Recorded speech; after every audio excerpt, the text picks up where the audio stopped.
Mga tol, dumating na nga pala yung multifunctional electric pot na Roxy ko sa Hodek. May kasamang spoon, spatula, steamer at sponge sa loob yan mga boss. 3 liters ang capacity nito mga ropa, kaya saingan na agad natin. Set lang natin sa pinakamataas niyang temperature, tas takpan natin. Tas after 3 minutes, steam naman natin ngayon tong mga pugo.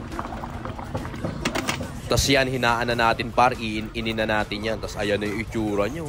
Luto na agad yung ating sinaing. Tol, wala yung katutong-tutong. Ayan, sinasabi ko sa'yo par, nasa yellow basket ko yan kung gusto mong Roxyhin yan, boss. After natin magsaing, wala nang hugas-hugas to par. Rektahan agad sa second round. Binunasan muna ni Tito Otits. Tas tsaka tayo naglagay ng konting tubig. Pinakulo natin, sabay tinapon natin, tol. Tignan mo naman kung gaano na siya kalinis ngayon, ropa. Tas lagay tayo ngayong mantika. Prituhin muna natin tong mga manok natin kasi mag-aadobo tayo mga boss. Saktong-sakto sa'yo to, tol. Lalo na pag inabot ka ng gutom sa midnight. Imbis magbukas ka pa ng gasol, maingay pa yun eh. Eh itong Hodek multifunctional cooker pot, sasaksak mo lang. Tapos wala siyang kaingay-ingay, tropa. Napakabilis pang magluto.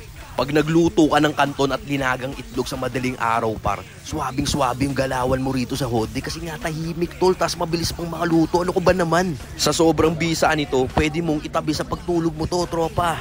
Hindi rin to malakas sa konsumo ng kuryente mga tol.